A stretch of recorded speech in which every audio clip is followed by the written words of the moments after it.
আদেশ করলেন। আমাদেরকে আদেশ করেছেন কে? আল্লাহ। জবান করে বলেন কে?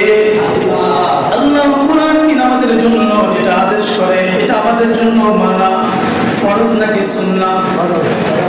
আল্লাহ যেটা আমাদের জন্য আদেশ করে এটা মানা আমাদের জন্য কি ফরজ, ঠিক না? আল্লাহ আমাদেরকে কি আদেশ করলেন ফরজ সম্পর্কে বিষয়ে? আল্লাহ বললেন ইন্নাল্লাহা নিশ্চয়ই ইয়ামুরু, আমি রব্বুল আলামিন তোমাদেরকে আদেশ করলাম। কি আদেশ করলেন রব্বুল আলামিন?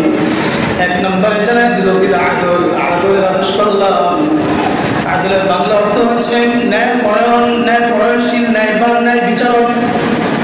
আমি রব্বুল আলামিন তোমাদেরকে যেমনি ভাবে নামাজ ফরজ করলাম, আমি রব্বুল আলামিন তোমাদের প্রতি যেমনি ভাবে হজ ফরজ করলাম, আমি রব্বুল আলামিন তোমাদের প্রতি জীবনে যেমনি ভাবে মাহে রমজানে তোমাদের জন্য রোজা ফরজ করলাম, আমি রব্বুল আলামিন তোমাদের জন্য যাকাত যেভাবে ফরজ করলাম, ঠিক তেমনি ভাবে আমি রব্বুল আলামিন তোমাদের জন্য নিজেদের ব্যক্তিগত জীবনে, পারিবারিক জীবনে, সামাজিক জীবনে, রাষ্ট্রীয় জীবনে আমি রব্বুল আলামিন ন্যায় পরিচর্যা করবা, এটা আমি রব্বুল আলামিন তোমাদের উপরে ফরজ করে দিলাম। সুবহানাল্লাহ। কে ফরজ করেছেন? আল্লাহ।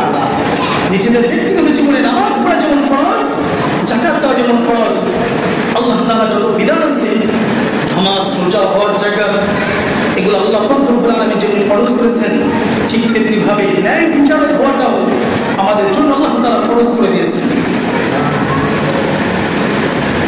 কিন্তু দেখা যায় কি সমাজের ভিতরে বহু আলেম আছে, বহু নামাজি আছে, বহু আলেম আছে, বহু মাস্টার আছে। মাস্টাররা জিন্দেগিতে আপনি শিক্ষাগত সনদ পাবেন, শিক্ষার যোগ্যতা পাবেন, কিন্তু ব্যক্তিগত জীবনে আপনি ন্যায় বিচারক হওয়া পাবেন না, ঠিক না? যদি ব্যক্তিগত জীবনে ন্যায় বিচারক হতো, বিগত 16 বছরে বাংলাদেশ থেকে $99 বিলিয়ন, 23 লক্ষ কোটি টাকা বাংলাদেশ থেকে পাচার করে